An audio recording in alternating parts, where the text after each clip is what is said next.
She had been teaching the village children for 3 copper coins a week when the royal messenger arrived. Maya's hands were still dusty with chalk, her threadbare dress spotted with ink stains, when the vampire in silver livery appeared at the schoolhouse door.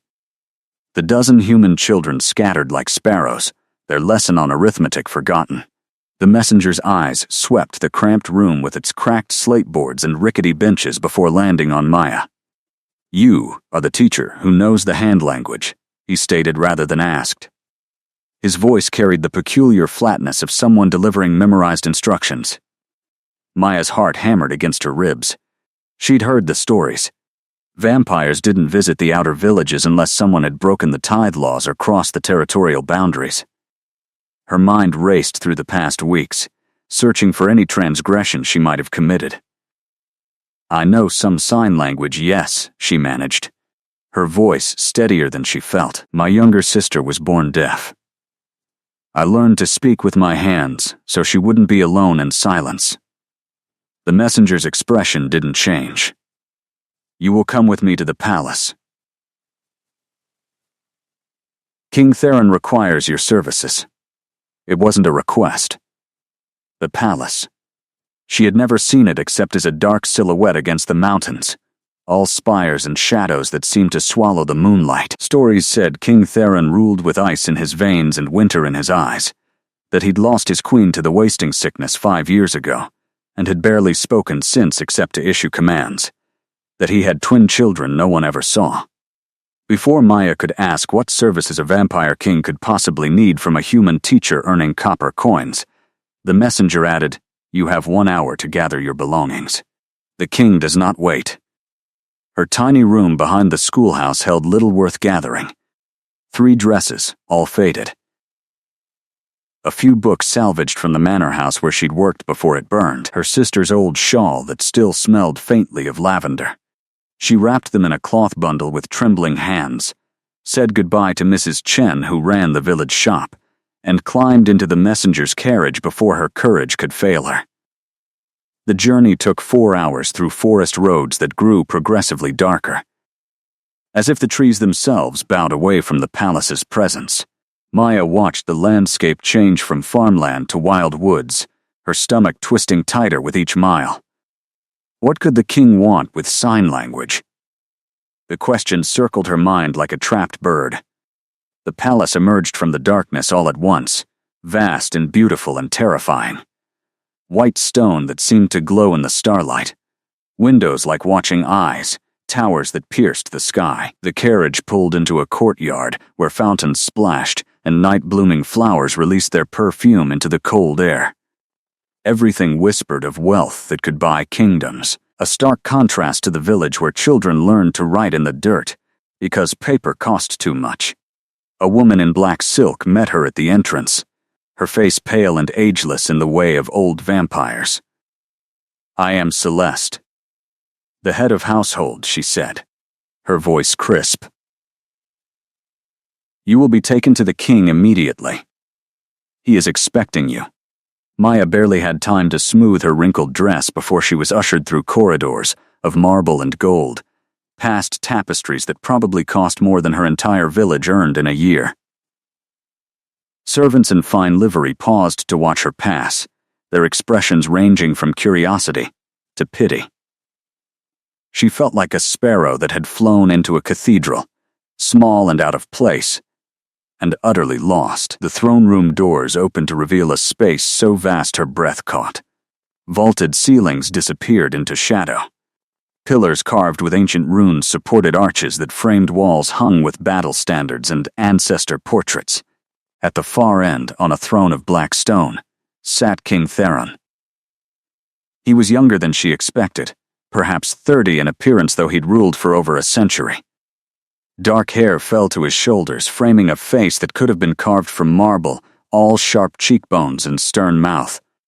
He wore black armor even here in his own throne room, as if expecting attack at any moment, but it was his eyes that stopped her heart. Gray as a winter storm and just as cold, fixed on her with an intensity that made her feel transparent. Maya dropped into an awkward curtsy, her worn skirts pooling on the polished floor. "Your Majesty." Her voice echoed in the cavernous space. King Theron studied her for a long moment. "You know the hand language," he said finally. It was not a question, but she answered anyway. "Yes, Your Majesty. My sister was deaf. I learned to communicate with her from the time I was 8 years old. We developed our own signs at first. Then a traveling merchant taught us the formal signing system used in the Northern Territories." His jaw tightened almost imperceptibly. "My children, Prince Cassian and Princess Lyra, were born deaf.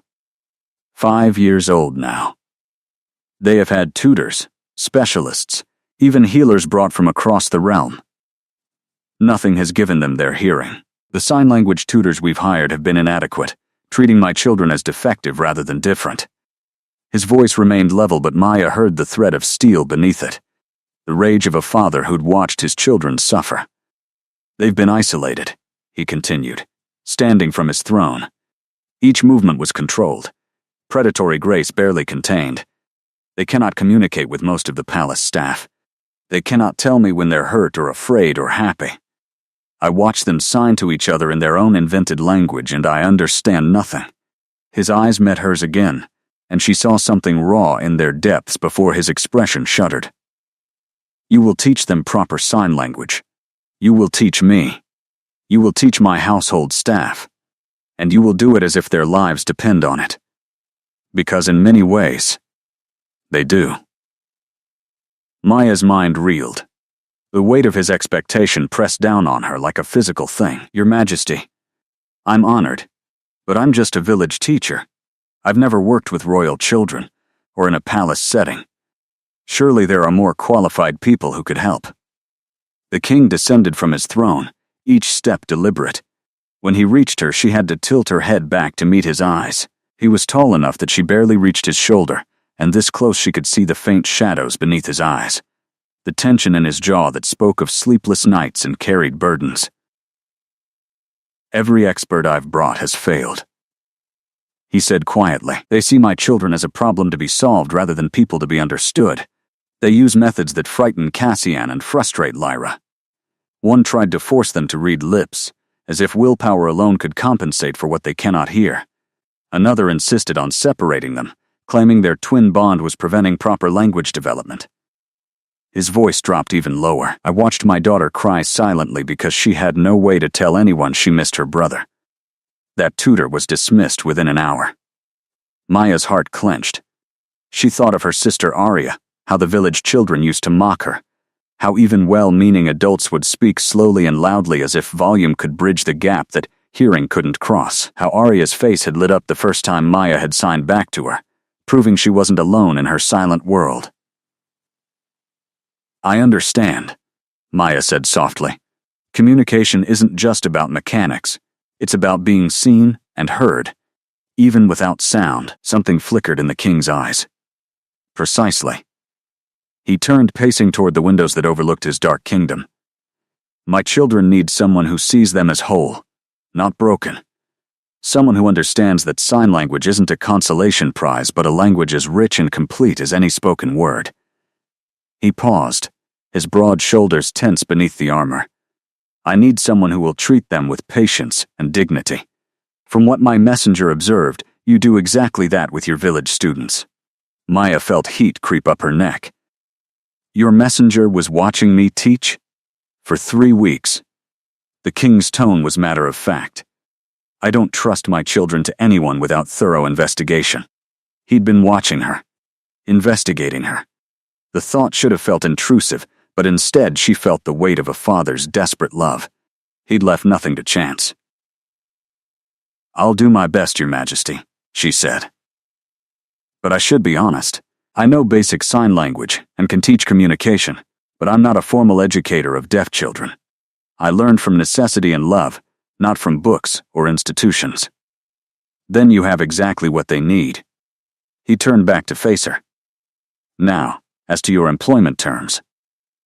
You will live in the palace, of course. Your quarters will be in the family wing, near the children's rooms. You'll take your meals with the household, not in the servants' hall. Your salary will be 500 gold sovereigns per year." Maya's knees nearly buckled. 500 gold sovereigns. She currently earned the copper equivalent of perhaps 20 sovereigns annually, and half of that went to the schoolhouse fund for books and supplies. "That's far too much, Your Majesty," she stammered. "I couldn't possibly accept such a sum for teaching." The king's expression hardened. "You're not just teaching. You're giving my children a voice. You're giving me back the ability to speak with them. You're potentially transforming how my entire household communicates. 500 sovereigns is insufficient if anything, but it's what I'm offering." There was something else in his face now, something vulnerable beneath the stern facade. "And there is one more condition." Maya waited, her heart pounding. "Marry me." The words fell into the space between them like stones into still water. Maya's ears rang as if she'd been struck. "I beg your pardon?" "Marry me," King Theron repeated. His voice remained steady, but she saw his hands clench briefly before he forced them to relax. "Before you refuse, hear my reasoning. My children need stability. They've had a parade of tutors and specialists who come and go, each one another abandonment in their young lives. If you're family, if you're their stepmother, they'll know you're permanent, that you won't leave them the moment the contract ends or a better offer comes along." And he stepped closer, his presence overwhelming. "Marry me and you'll have the authority to implement changes throughout the palace. The servants will have to learn signing if their queen commands it. The court will respect you. My children will have someone with legal standing to protect them if anything happens to me." "This is insane," Maya whispered. "You don't know me. I don't know you. Marriage is not something to be entered into as an employment contract. I'm aware this is unorthodox." His gray eyes held hers. "But I've investigated you thoroughly, Maya Thorne. I know you've been teaching for 5 years, taking a salary barely above poverty to give village children an education they'd never otherwise receive. I know you've been supporting your elderly parents and that you send half your earnings to a school for deaf children in the capital city. I know you turned down a marriage proposal from the merchant's son because you refused to give up teaching. You're kind, dedicated, and you understand what my children need. That's more than I had with my first marriage, which was arranged when I was 20 and she was 18. We grew to care for each other over time, but we started as strangers fulfilling duty. He was right that marriages among nobility were often arrangements, but this felt different. This felt desperate." "And what do you get from this arrangement, Your Majesty? Besides someone to teach your children?" "I get someone I can trust in a court full of vipers," he said bluntly. "Someone whose loyalty I've already witnessed. Someone who won't use my children as political leverage. And perhaps, if fortune favors us, someone my children might come to love as a mother." His voice softened almost imperceptibly. "They barely remember their birth mother. Lyra has nightmares and cannot tell me why. Cassian stopped trying to communicate with me months ago, because I couldn't understand his signs. I'm losing them to silence, and I will do anything, to bring them back." Maya stood in the vast throne room, her mind spinning like leaves in a windstorm. This vampire king, this powerful ruler who could have anything he wanted, was asking her to marry him not out of love or even political alliance, but out of pure, desperate parental devotion. It was the most insane thing she'd ever heard. It was also oddly compelling. "You're asking me to marry you before I've even met your children," she said finally. "What if they don't like me? What if I can't help them? Then we'll have a political marriage like thousands of others, and you'll still be wealthier and more comfortable than you've ever been." His pragmatism should have been off-putting, but there was something honest about it. No pretense of romance or flowery words, just truth laid bare. "But I don't think that will happen. I've watched you with children, remember? You have a gift for seeing them as individuals." Maya thought of her cramped schoolhouse, the leaking roof she couldn't afford to repair, the children who came hungry because their parents chose between food and education and had to choose food. She thought of the letter she'd received last week from the capital school saying they might have to close due to lack of funding. She thought of how many children she could help with 500 gold sovereigns a year, and she thought of 2 5-year-old children, isolated in this vast palace, unable to communicate with their own father. "May I meet them first?" she asked. "Before I give you my answer?" Relief flickered across King Theron's face so quickly she almost missed it. Of course. He strode toward a side door, expecting her to follow. "They're in the nursery wing. I should warn you, they're wary of strangers. Don't expect them to warm to you immediately." The nursery wing was surprisingly bright compared to the rest of the palace's Gothic grandeur. Large windows let in starlight, and the walls were painted in soft colors rather than the dark stone of the public spaces. Toys were scattered across plush carpets, books lined low shelves, and 2 small desks sat near the window. Everything a child could want except the one thing they needed most: the ability to be understood. King Theron opened a door to reveal a large playroom. 2 children sat on the floor surrounded by wooden blocks, building something elaborate. They looked up as the door opened, and Maya's breath caught. They were beautiful. Prince Cassian had his father's dark hair and serious gray eyes, his small face set in concentration. Princess Lyra had honey-colored hair that fell in waves past her shoulders, her eyes a startling green that must have come from her mother. Both children froze when they saw their father. Then their eyes slid to Maya with cautious curiosity. The king's hands moved in what Maya recognized as very basic signs. This is Maya. She knows hand language. She might stay and teach you. His signing was clumsy, grammatically incorrect, and clearly frustrating for him. But he was trying, and that counted for something. The twins looked at each other, hands flying in rapid signs that Maya had never seen before. Their own invented language, she realized. Born from necessity when no one else could speak to them. It was beautiful and heartbreaking at the same time.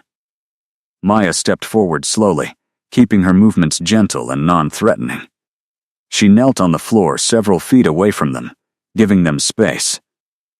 Then her hands began to move. "Hello," she signed clearly. "My name is Maya. It's nice to meet you." She fingerspelled her name slowly, then added the sign for teacher.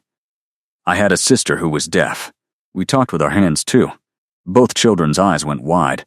Princess Lyra's hands lifted hesitantly. "You know real signs? Not just father's baby signs?" Maya couldn't help but smile at the perfectly executed sass in the little girl's signing. "Yes, I know real signs. And I can teach you more if you'd like. What are you building?" Prince Cassian's face remained serious, but his hands answered. "A castle. For dragons.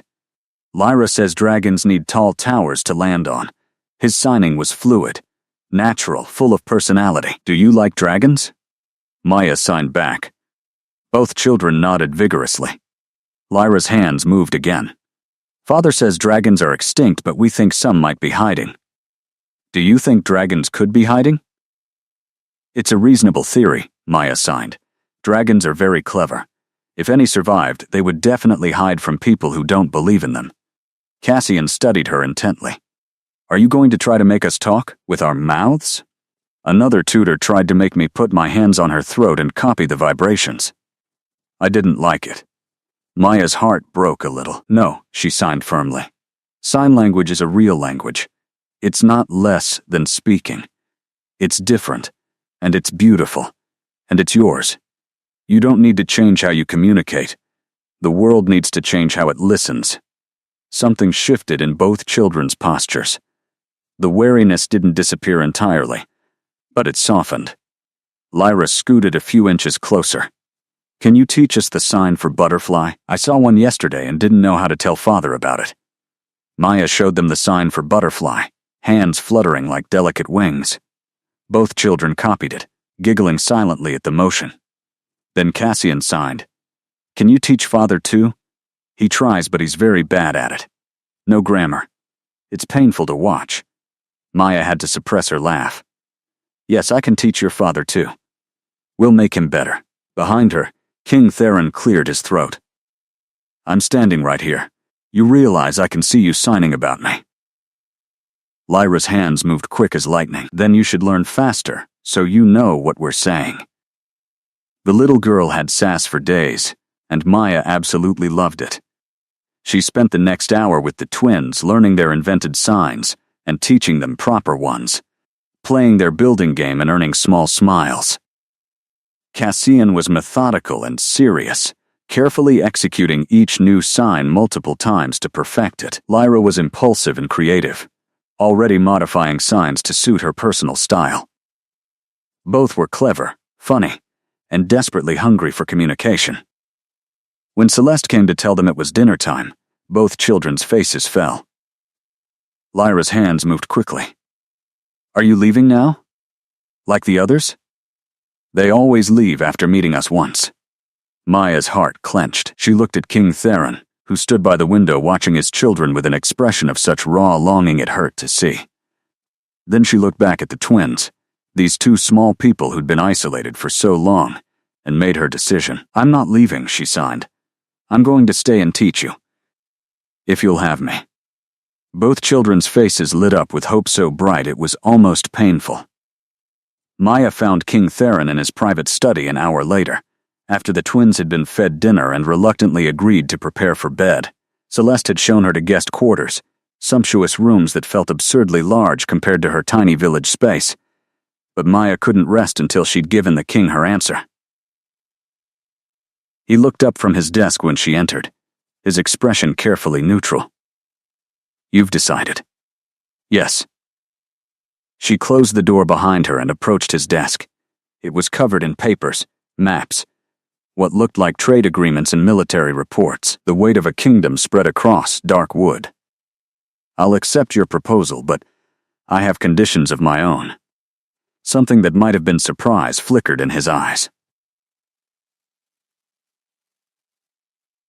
Go on. First, I want the salary you mentioned donated to schools for deaf children across the realm. I'll take a more modest payment for personal expenses. But I don't need that much money. It can do more good elsewhere. The king's eyebrows rose. That's your first condition? To give away your salary? It's not really my salary if I'm going to be queen, is it? Maya pointed out. I'll have access to everything I need. The money should help children like yours who don't have royal resources. There was a long pause, then King Theron nodded slowly. Agreed. What else? Second, this marriage may be practical in nature, but I won't be treated as an employee. If I'm to be the children's stepmother, I need real authority. That means I can dismiss servants who refuse to learn signing. It means I can implement changes to make the palace more accessible. It means I have equal say in decisions about Cassian and Lyra's education and care. You'll have all of that, he said immediately.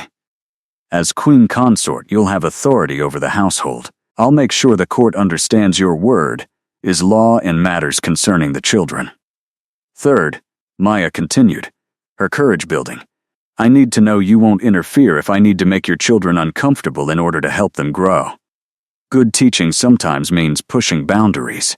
If Cassian is being stubborn about learning something difficult, or if Lyra is scared to try a new skill, I need to know you'll support my methods even if they cry. The king's jaw tightened. I won't have them mistreated. I'm not talking about mistreatment. I'm talking about growth. Maya stepped closer. Children need to struggle sometimes.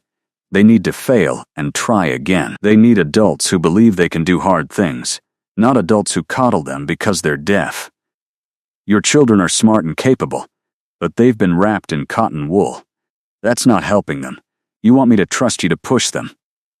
His voice was flat. I want you to trust that I love teaching and would never harm a child, she corrected. But yes, if we're going to do this, we do it right. That means sometimes you'll hear things secondhand that worry you, and you'll need to talk to me before you react. The Vampire King studied her for a long moment.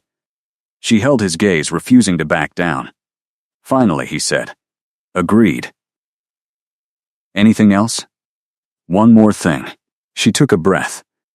This marriage may be practical, but I won't share your bed until and unless we both want to. I'm agreeing to be the children's mother and your queen in name, The rest comes only if genuine affection develops. I won't be bought." For the first time, something that might have been respect entered his expression. That's acceptable. "Truth be told, I'm not looking for romance. I'm looking for help. The rest of it, the companionship, the intimacy, we can figure out if it happens naturally, or not at all." Maya felt relief flood through her. "Good. Then yes. I'll marry you." "When?" "Tomorrow," he said simply. "We can have a quiet ceremony in the palace chapel. The court can be informed after the fact. Small weddings cause fewer political complications. Tomorrow?" Maya's voice squeaked. "That's incredibly fast. You want time to reconsider?" There was a challenge in his tone. "No," she said firmly. "But I'll need to send word to my parents and my school. They deserve to know I'm not coming back. I've already sent messengers with generous explanations and compensation," the king said. "Your parents have been informed you're taking a palace position. They'll be told about the marriage after it occurs, with suitable gifts. Your school will receive funding to hire 2 new teachers and repair the building. You've already arranged all of this? Before I even agreed? I was confident in my assessment of your character." His tone was matter of fact. "You care deeply about helping others, especially children. The opportunity to help my twins and fund education across the realm would be nearly impossible for you to refuse." It was manipulative, and she should have been angry, but she couldn't muster the emotion. He was right, and his manipulation came from a place of desperate love for his children, not selfish gain. "You're very certain of yourself, Your Majesty." "Theron," he corrected. "If we're to be married, even politically, you should use my name. We're in private." "Theron," she repeated. The name felt strange on her tongue. "I should warn you, I'm not good at palace politics. I say what I think. I'll offend people." "Good," he said. "I'm tired of people who say nothing of substance. The court could use someone genuine." The wedding ceremony the next evening was indeed small, just Celeste as witness. A priest who looked ancient even by vampire standards, and the twins who watched from the front pew with wide, curious eyes. Maya wore a simple blue dress from the palace stores, nothing fancy or elaborate. Theron wore his customary black, though he'd removed the armor for this at least. The ceremony was brief, words spoken in formal cadence that felt more like a business contract than a sacred union. When the priest pronounced them married, Theron pressed a chaste kiss to Maya's forehead, formal and distant. Then he signed to his children, "This is Maya. She's your new mother. She will take care of you." The words should have felt presumptuous, but both children smiled. Maya's first week as queen was overwhelming and wonderful and exhausting all at once. The palace staff treated her with careful respect, though she caught whispers when they thought she couldn't hear. The human queen. Married to secure the children's care. Poor thing doesn't know what she's gotten into. Let them whisper. She had work to do. Every morning she spent 3 hours with Cassian and Lyra, teaching them formal sign language while weaving in academic lessons. Math could be taught through counting signs, history through signed storytelling, science through describing the world in hand shapes. Both children soaked up knowledge like drought-parched earth drinking rain. Cassian had a gift for memorization and loved learning the etymology of signs. Lyra was creative, always asking what-if questions and inventing new ways to express complex ideas. In the afternoons, Maya held mandatory signing classes for palace staff. She'd expected resistance, but Theron had made it clear that anyone who refused to learn would be dismissed.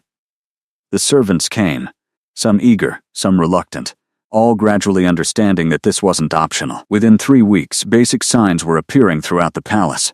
Guards signing greetings to the twins, cooks signing about meals, even the head steward practicing fingerspelling in his spare time. The evenings were reserved for family dinners, a new tradition Maya had insisted upon. Theron joined them when his duties allowed, sitting at a smaller table in the nursery rather than the formal dining hall. He was learning to sign faster now, motivated by his children's obvious delight when he successfully communicated with them. Tonight, Lyra was telling him about a bird she'd seen in the garden. Her hands moved rapidly, describing its colors and song with elaborate gestures. Theron followed along, his brow furrowed in concentration, occasionally looking to Maya for clarification. It was a cardinal, Maya translated when Lyra got to a sign Theron didn't know. The red bird with the crest. Oh, Theron signed back to his daughter. Beautiful. Did you draw a picture? Lyra nodded enthusiastically and ran to get her sketchbook. In her absence, Cassian's hands moved quietly. Father, you're getting better at signing. Thank you, son. The formality of the exchange made Maya's heart ache. There was love there, but also distance, a gap that years of miscommunication had carved between father and son. Can I ask you something? Cassian continued. His small hands were careful, precise. Always, Theron signed back. Are you happy that Maya is here? The question hung in the air. Theron's eyes met his son's, then flicked to Maya. She kept her expression neutral, curious about his answer but not wanting to influence it. Yes. Theron signed slowly. I am happy she is here. Are you? Cassian's face, so serious and small, broke into a rare smile. Yes. She makes the quiet less lonely. Maya had to look away, sudden tears burning her eyes. When Lyra returned with her drawing, a remarkable sketch of a cardinal in flight, the moment passed into easy conversation about art and birds, and whether dragons might also have beautiful songs. After the children were in bed, Maya found Theron still in the family sitting room staring into the fireplace. She'd learned he often stayed here after tucking the twins in, as if reluctant to return to his cold formal chambers. May I join you? She asked aloud. He nodded, gesturing to the chair opposite his. They sat in comfortable silence for a while, the fire crackling between them. Then Theron spoke. You've accomplished more in 3 weeks than I managed in 5 years. That's not true, Maya said. You kept them safe. You fought for them even when you didn't know how. That matters. I couldn't speak to them. His voice was raw. My own children, and I couldn't tell them I loved them. Couldn't ask if they were sad or hurt. Couldn't share their joy when they discovered something wonderful. Do you know what that does to a parent? Watching your children grow further away from you every day, and knowing it's because of your own inadequacy? Maya chose her words carefully. You're not inadequate. You didn't know sign language. That's education, not character. His hands clenched on the armrests. I'm a king. I have scholars, resources, the wealth to hire anyone. I should have learned years ago. Should have made it a priority the moment I knew they were deaf. Instead, I kept hoping some healer would fix them. Some magical cure would appear. I treated their deafness as a problem to be solved rather than a difference to be accommodated.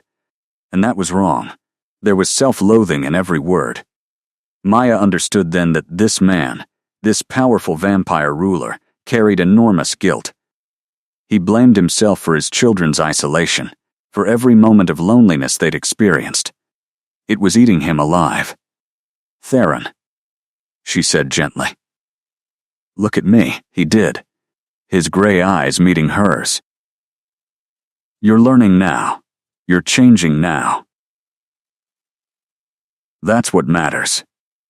Children don't need perfect parents. They need parents who try, who grow, who admit mistakes and do better. You're doing that. He was quiet for a long moment. Then, thank you. For being kind when you could be condemningly judgmental. I wouldn't judge you, she said honestly. I've seen how much you love them. Love doesn't always know the right way to express itself immediately. We learn as we go. We're not so different, you know. His statement surprised her. How so?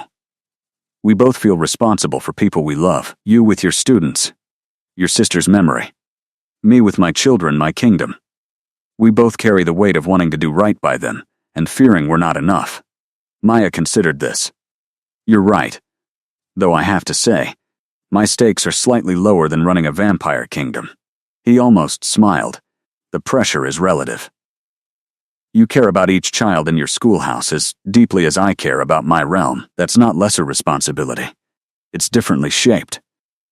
They talked late into the night, sharing stories of their pasts.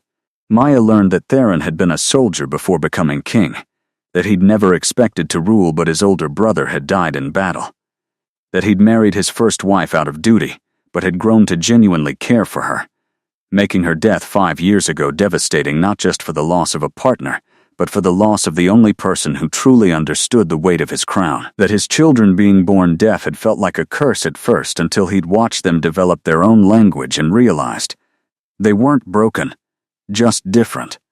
And he was the one failing them by not learning their language. The palace began to transform in subtle ways. Signs appeared on doors in both written words and illustrated hand shapes.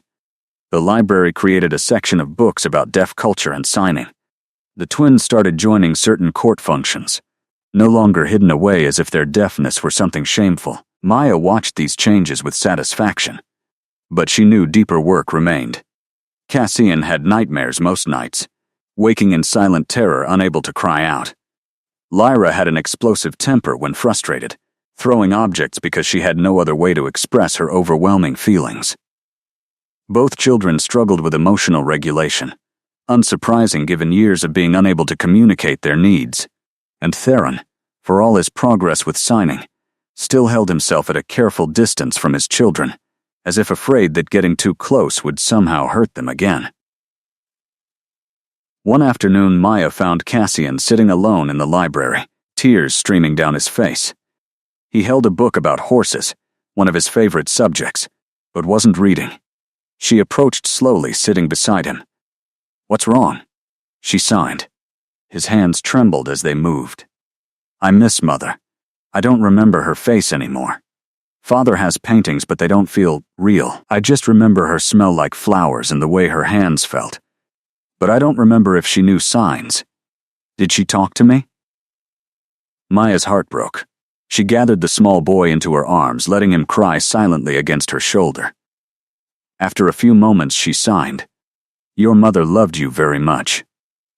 She didn't know many signs because you were very young when she got sick, but she would hold you and your sister for hours. Your father told me she used to make up little games with her hands, silly things that made you laugh even if they weren't proper signs. She was learning, just like your father is learning now." Cassian pulled back enough to sign. Is father learning because he has to, or because he wants to? "Because he wants to know you," Maya signed firmly, "because every day he realizes how much of you he's been missing, and it breaks his heart. He loves you so much it scares him sometimes." That night at dinner, Maya made a decision. She looked at Theron and signed, "We need to talk about the twins' mother." About Alara. His entire body went rigid. The twins, who had been chattering about their day, stopped and watched their father with wide eyes. "This is not appropriate dinner conversation," Theron signed back, his movements sharp. "This is exactly the right time," Maya countered. "Cassian asked me about her today. He's forgetting her and it's hurting him. Lyra deserves to know about her mother too. You can't keep pretending she never existed just because it's painful." Theron's eyes flashed with something dark. "You overstep." "No," Maya signed, not backing down. "I'm being the mother they need. Sometimes that means pushing conversations that hurt. Tell them about Alara. Tell them about their mother." The tension in the room could have been cut with a knife. The twins looked between Maya and their father, uncertainty written across their small faces. Then Theron signed, slowly, and with visible effort. "Your mother was brave." His hands trembled slightly. She was human, like Maya. When she found out she was carrying twins, the healers told her it was too dangerous, that human bodies aren't meant to carry vampire children. The pregnancy could kill her. He paused, his jaw working. "She chose to have you anyway." Lyra's hands moved hesitantly. "She died because of us?" Theron's face crumpled for just a moment before he regained control. "No. She died because of the wasting sickness that came after you were born. But she was weakened from the pregnancy, and her body couldn't fight it. She held on for 4 months after you were born. She loved you both so much. He looked down at his hands. When the healers told us you were deaf, she didn't care. She started learning signs immediately. She used to sign lullabies to you, making up her own signs when she didn't know the proper ones. You would watch her hands and smile. Both of you. Cassian's voice would have been a whisper if he could speak. Did she know we loved her? Yes, Theron signed. At the end, when she was very weak, you both crawled into her bed. You were only a few months old, but somehow you knew. You laid your tiny hands on her chest, feeling her heartbeat. When it stopped, you both cried. That was the last time I heard either of you make a sound. Lyra climbed out of her chair and went to her father, wrapping her small arms around his waist. He pulled her close, then reached for Cassian, gathering both children into an embrace. Maya watched them, tears streaming freely down her face. This was what healing looked like. Messy and painful and necessary. Later, after the children were asleep, Theron found Maya in her chambers. He didn't knock, just entered and stood in the doorway looking haggard. You had no right, he said aloud, his voice rough. I had every right, Maya countered. Those children need to know their mother. They need to know their history. And you need to stop carrying that guilt alone. It's eating you alive. You know nothing about what I carry. No? She stood, facing him. I know you blame yourself for Alara's death. I know you think if you'd forbidden the pregnancy, she'd still be alive. I know you look at your children and see your wife's sacrifice and it makes you feel like you don't deserve their love. Am I wrong? His silence was answer enough. Theron's mask cracked. For the first time since Maya had met him, she saw past the controlled exterior to the grief beneath. Alara was dying anyway, he said finally, his voice barely above a whisper. The healers had warned us years before. Some humans who marry vampires develop an intolerance to our blood magic. It's rare, but fatal. She had maybe 5 years left when we discovered she was pregnant. He moved into the room, pacing like a caged animal. So when the healers said the pregnancy would weaken her further, possibly cut her remaining time in half, she said she didn't care. That she wanted children. That 2 years with babies was worth more than 5 years without them. I tried to talk her out of it. He stopped, facing the window. We fought about it. The only real fight we ever had. She told me I was being selfish, that I was choosing her over the children we could have. And maybe she was right. But God, Maya, I just didn't want to lose her. But you didn't get to make that choice, Maya said gently. It was her body, her life, her decision. I know, he said. Intellectually, I know. But it doesn't stop me from wondering what if. What if I'd convinced her to wait? What if we'd never had children? She might still be alive. She'd also be miserable, Maya pointed out. You said she wanted children. Denying her that wouldn't have saved her. It just would have made her remaining time less fulfilling. Theron's shoulders sagged. The twins look like her. Lyra has her eyes, that exact shade of green. Cassian has her stubborn chin. Every time I look at them, I see her sacrifice, and then they couldn't hear, couldn't speak, and I couldn't communicate with them. It felt like punishment, like I was being shown everything Alara had given up to create them, and I couldn't even be a proper father to them. That's why you kept your distance, Maya realized. Not because you didn't love them, but because you loved them too much and didn't know how to bridge the gap, and every time you failed to understand them, it felt like failing Alara all over again. Yes, the word was torn from him. So you hired tutors and specialists, trying to fix what you saw as your failure. But none of them worked because they were trying to change the children instead of changing the environment around them. Maya crossed to him, laying a gentle hand on his arm. Theron, your children don't need to be fixed. They just needed you to learn their language. And you are. You're doing the work now. He looked down at her hand on his arm, then up at her face. You make it sound simple. It is simple, she said. Not easy, but simple. You show up. You try. You fail sometimes and try again. You let them see you struggling and keep going anyway. That's what children need. To see their parents are human too. Imperfect but trying. I'm not human, he said with a ghost of a smile. You know what I mean. For a long moment, they stood there, her hand on his arm, something shifting in the air between them. Then Theron said quietly, "Thank you. For pushing. For being what they need even when I resist it. For treating this political marriage as if it were real." "It is real," Maya said. "Maybe not in the way traditional marriages are. But it's real. We're partners in this, in raising them, in helping them thrive. That's real." His gray eyes met hers, and she saw something warm in them for the first time. "You're extraordinary, you know that?" "I'm really not," she protested. "I'm just a village teacher who knows sign language."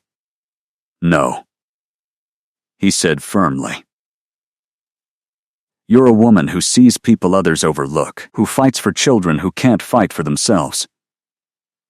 Who walked into a palace full of vampires and refused to be intimidated because 2 small children needed you. That's extraordinary." Heat crept up Maya's neck. She'd never been good with compliments. "I should check on the twins. They had nightmares last week and I want to make sure they're sleeping peacefully." Theron nodded, stepping back. His hand briefly touched hers as she moved past. "Thank you, Maya. For everything." The twins were indeed sleeping peacefully, curled up in their separate beds in the adjoining room. Cassian clutched a stuffed horse, his dark hair falling across his forehead. Lyra had kicked off her blankets as usual, sprawled dramatically across her mattress. Maya tucked the blanket back around her, smoothing her honey-colored hair. These children. She'd known them barely 2 months, and already loved them fiercely. Already wanted to shield them from every hurt, fight every battle on their behalf. It was terrifying and wonderful in equal measure. A sound made her turn. Theron stood in the doorway, watching his children sleep. The expression on his face was naked longing and love and regret. "Join me," Maya signed. He crossed the room silently, standing beside her. Together they watched the twins breathe, small chests rising and falling in the peaceful rhythm of sleep. "I used to come here every night," Theron signed, his movements barely visible in the dim light. "I would watch them sleep and try to memorize their faces. Afraid I was losing them even though they were right here." "You're not losing them anymore," Maya signed back. "You're finding them again." His hand found hers in the darkness. They stood like that, fingers intertwined, watching over the sleeping children. It wasn't romantic. Not exactly. But it was intimate. A shared moment of parental devotion that bound them together more surely than any wedding vows. When they finally left the nursery, Theron walked Maya to her chambers. At her door, he paused. "I know this marriage started as a convenience," he said aloud, his voice low.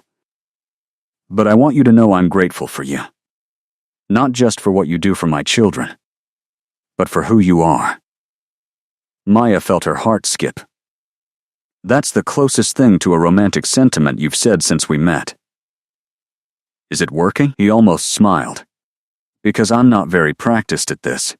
"You're doing fine," she assured him. "Good night, Theron." "Good night, Maya." He hesitated, then leaned forward and pressed a kiss to her forehead, gentle and chaste. Her skin tingled where his lips had touched. She watched him walk away down the corridor, his shoulders no longer quite so rigid. Spring arrived at the palace with explosive color. The gardens burst into bloom, filling the courtyards with perfume and butterflies. Maya began taking the twins outside for lessons, teaching them the signs for different flowers, for growth, for seasons changing. They were thriving.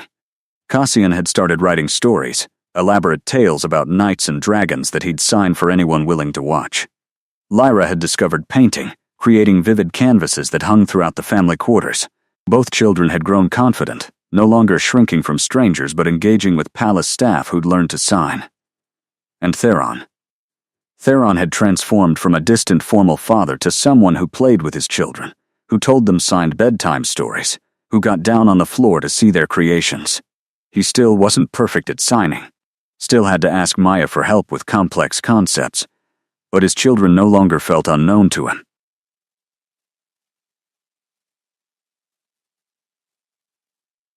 Which meant he could relax. And a relaxed Theron was something Maya hadn't anticipated. She'd expected the stern vampire king, all rigid control and formal distance. What she got was a man with a dry sense of humor, who made sarcastic observations about the ridiculous politics of court, who once actually laughed out loud when Lyra signed an incredibly insulting description of a pompous nobleman.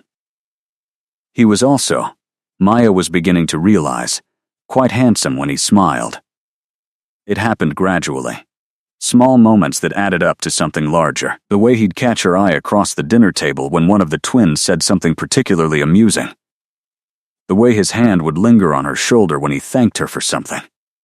The way he'd started seeking her out in the evenings, not for discussions about the children, but just for company.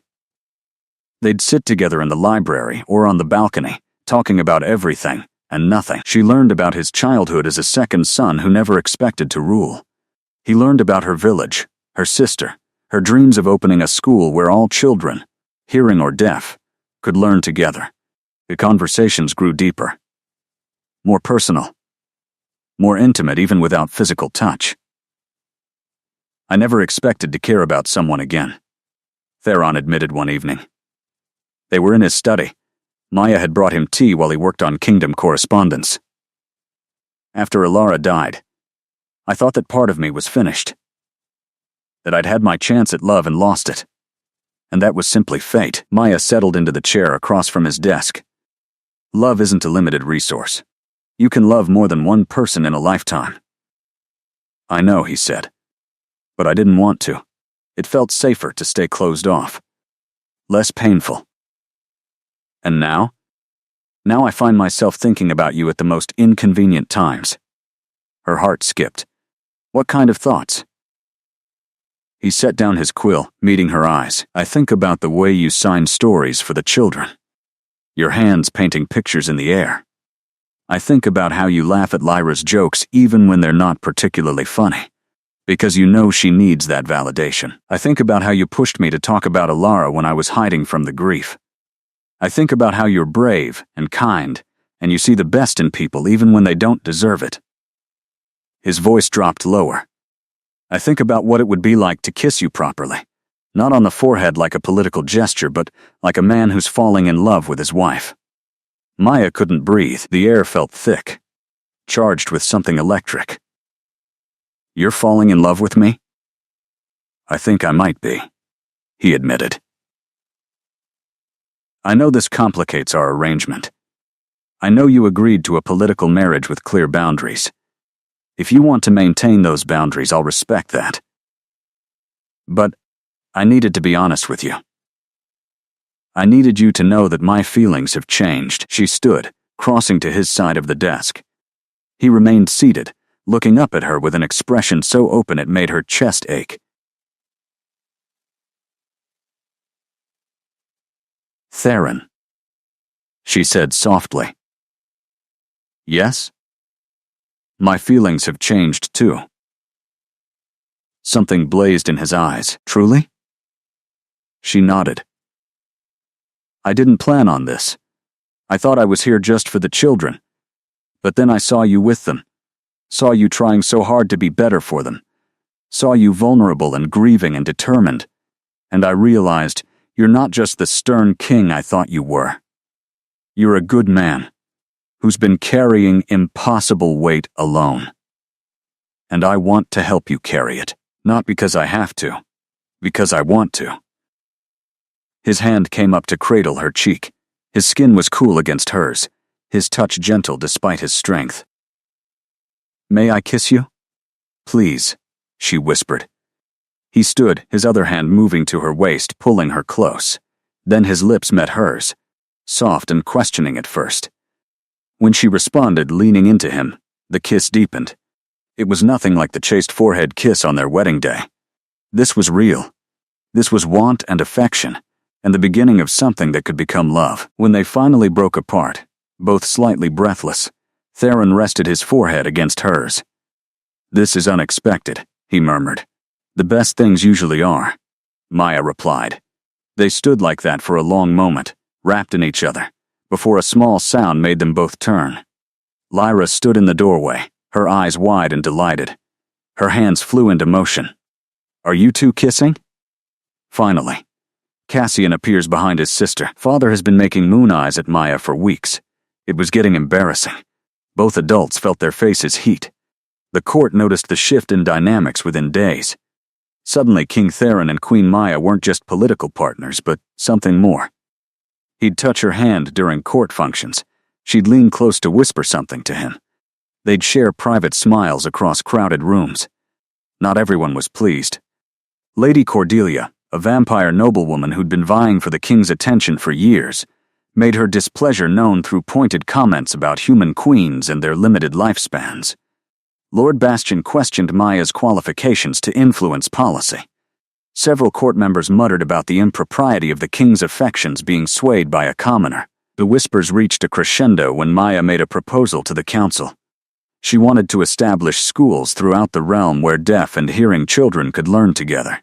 She wanted sign language taught in all royal institutions. She wanted laws protecting deaf citizens from discrimination.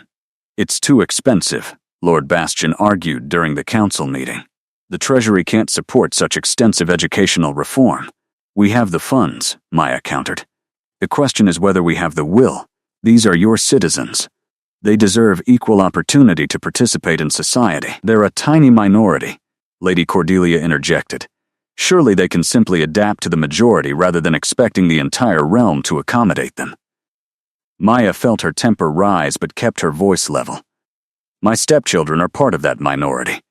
Are you suggesting they should simply adapt rather than expecting their own kingdom to accommodate them?"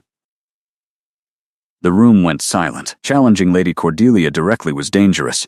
The woman had powerful family connections and a vindictive streak. Lady Cordelia's eyes narrowed.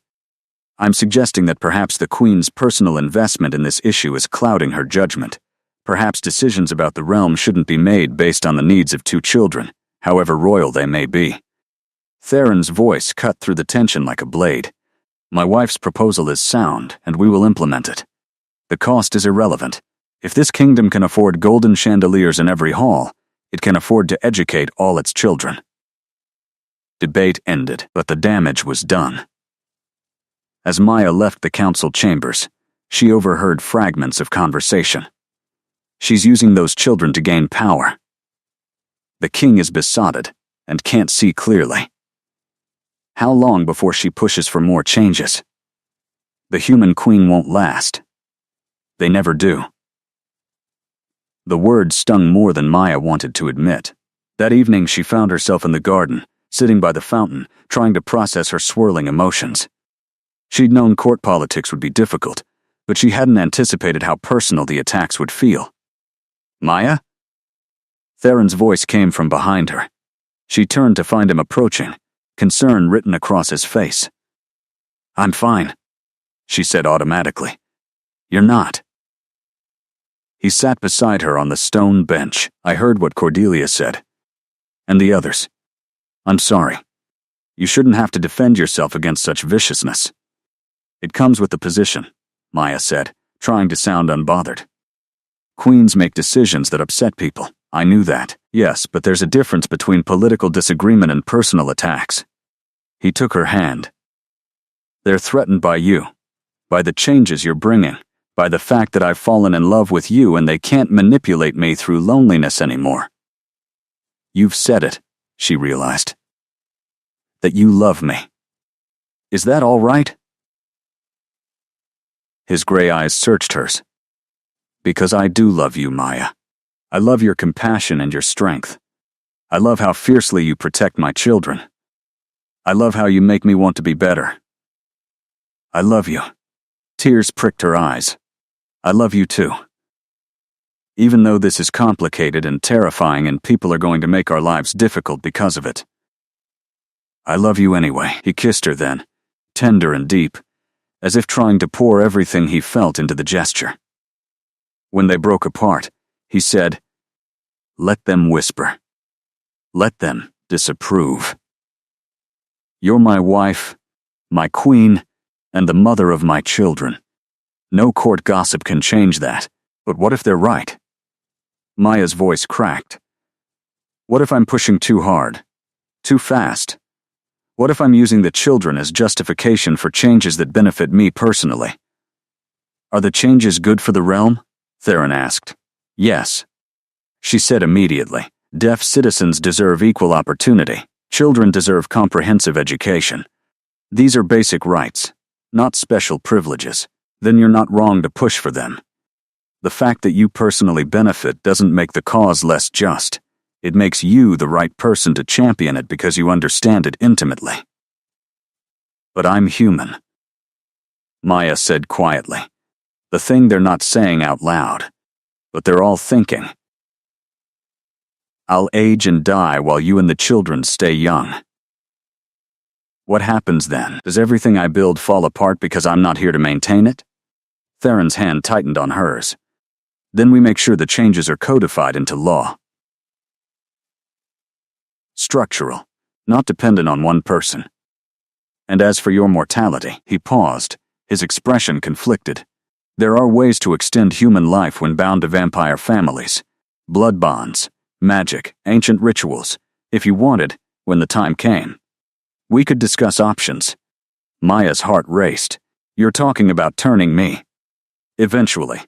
Not now. You're young, healthy. But yes, eventually, if you wanted it, we could explore ways to extend your life. To keep you with us." The offer hung between them, enormous and complicated. Maya spent the next several days thinking about Theron's offer. Immortality, or something close to it. The chance to see Cassian and Lyra grow up fully, to watch the schools she wanted to build flourish, to spend centuries with Theron instead of mere decades. But also, the cost, losing her humanity, watching her parents age and die, becoming something other than what she was born. It wasn't a decision to make lightly. Meanwhile, the court opposition escalated. Someone leaked details of Maya's educational proposal to the kingdom's newspapers, framing it as expensive frivolity. Pamphlets appeared in the capital arguing against special treatment for deaf citizens. Lady Cordelia hosted a dinner party specifically excluding Maya while inviting every other noble of importance. The message was clear. Maya was an outsider, and would remain one. Cassian noticed the tension. One afternoon he signed to Maya, "Are the nobles being mean to you because of us? Because we're deaf?" "Oh, sweetheart, no," Maya signed back, pulling him into a hug. "The nobles are being difficult because change is scary for people who benefit from the way things are. It has nothing to do with you and Lyra. You two are perfect exactly as you are, but they don't want father to build schools for deaf children," Cassian persisted. "I heard the servants talking. They said it's too expensive, and we're not worth it." Maya's heart broke. She knelt down to be at his eye level. "Listen to me carefully. You and your sister are worth everything. Every gold coin, every moment of effort, every change we make. And this isn't just about you two. It's about every deaf child in this kingdom who deserves the same opportunities as hearing children. The nobles who oppose this aren't bad people. They're just scared and short-sighted. We'll change their minds." Cassian studied her face. "You're very brave. You could agree with them and have an easier life. But you don't. That's what love looks like." Maya signed. "Real love means fighting for people even when it's hard. Even when others tell you to stop. Your father taught me that, actually. He never gave up on you two. Never stopped trying to find ways to help you. Even when he didn't know how. That's the kind of parent I want to be too." The boy threw his arms around her waist. "I'm glad father married you." "I'm glad too," Maya signed when he pulled back. "Very glad." That night, the opposition came to a head. A formal petition reached Theron, signed by half the noble houses, requesting that Queen Maya's educational proposal be tabled indefinitely, and that her influence on policy be curtailed. It was a direct challenge to both of them. Theron read the petition in his study. Maya standing beside him. When he finished, he set it down carefully, his expression carved from ice. "They've overplayed their hand," he said quietly. "What do you mean?"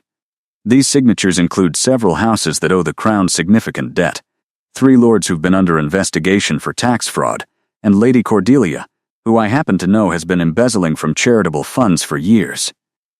He looked up at her. "They've given me leverage.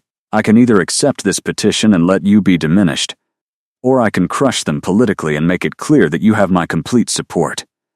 But crushing them will make enemies," Maya said. "Permanent ones." "I know." His gray eyes met hers. "So the question is, are you committed to this? To the changes you want to make? To being my queen in full?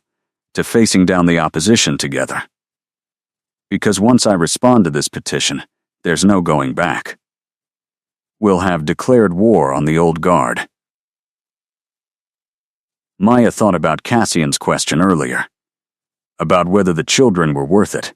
She thought about every deaf child in the kingdom who couldn't communicate with their own families. She thought about the schools that could exist, the lives that could be changed. And she thought about Theron, who'd been alone for so long before opening his heart to her. "I'm committed," she said firmly. "I won't back down from what's right just because it's difficult." "Good," Theron said. "Then let's show them exactly who they're dealing with." The next day, King Theron called an emergency council session. Maya sat beside him, wearing the formal crown she'd rarely used, projecting every bit of queenly authority she could muster. Noble houses filled the council chamber, whispering amongst themselves about what the king might say. Theron stood, and silence fell immediately. "I've received your petition," he began, his voice carrying through the hall. "I've read each signature, considered each house's position, and I've decided on my response. The petition is denied. Maya's educational proposal will move forward with full royal backing and unlimited treasury support. Furthermore, any noble house that signed this petition will be investigated for financial irregularities. Those found guilty of fraud or embezzlement will have their titles stripped and lands confiscated." The chamber erupted in protests. Lord Bastian leapt to his feet. "Your Majesty, this is tyranny. You cannot punish noble dissent." "I'm not punishing dissent," Theron said coldly. "I'm investigating corruption that your petition revealed. It's fascinating how the houses most opposed to helping deaf children are the same ones that have been stealing from the crown for years. You wanted to curtail my wife's influence because you feared she'd expose your crimes. That ends now." Lady Cordelia stood, her face pale. "You're destroying centuries of alliance over a human commoner and her pet project. I'm protecting my children and all children like them," Theron corrected. "And my wife is not a commoner. She is your queen, and you will show her respect or you will leave my court permanently." His eyes swept the room.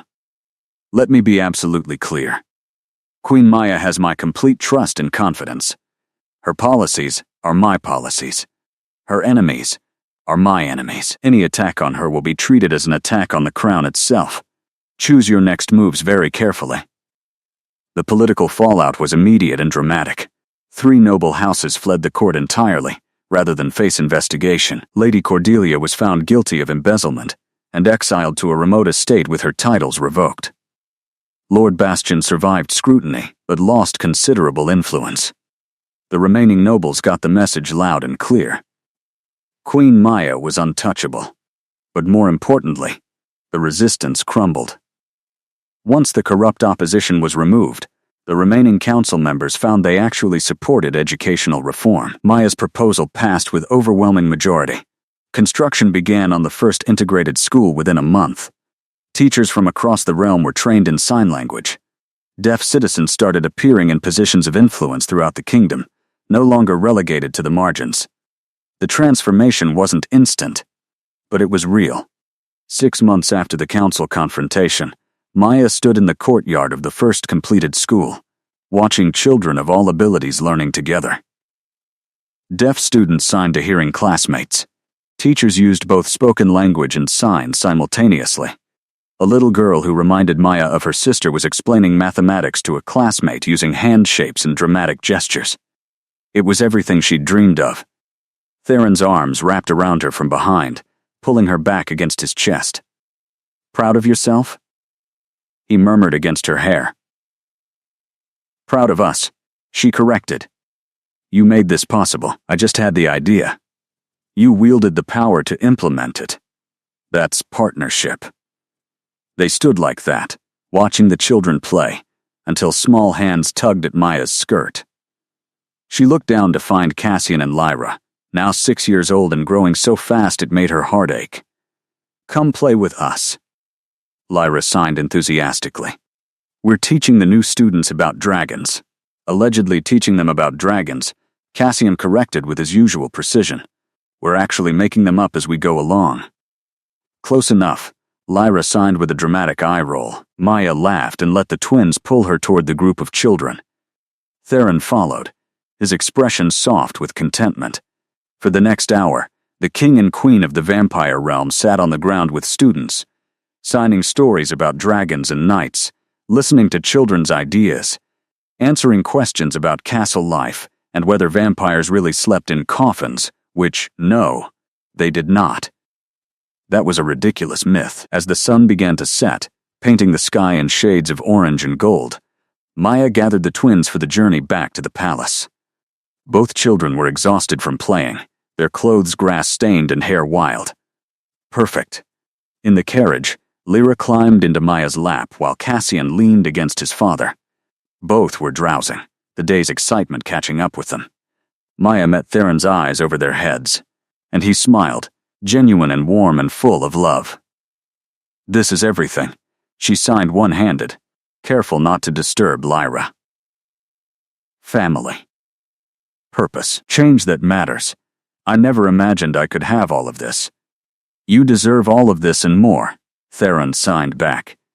"You've given me back my children. You've given my kingdom a conscience. You've given me a reason to believe in love again. What could I possibly give you that would equal that?" "You already gave it to me," Maya signed. "A home. A family. The chance to make a real difference. That's worth more than anything." When they reached the palace, Theron carried a sleeping Cassian while Maya carried Lyra. They tucked both children into bed, pulling blankets up and pressing kisses to foreheads. In the hallway outside the nursery, Theron pulled Maya close. "I've been thinking about our conversation months ago. About mortality and time. Have you made a decision? About the blood bond?" Maya nodded slowly. "I want it.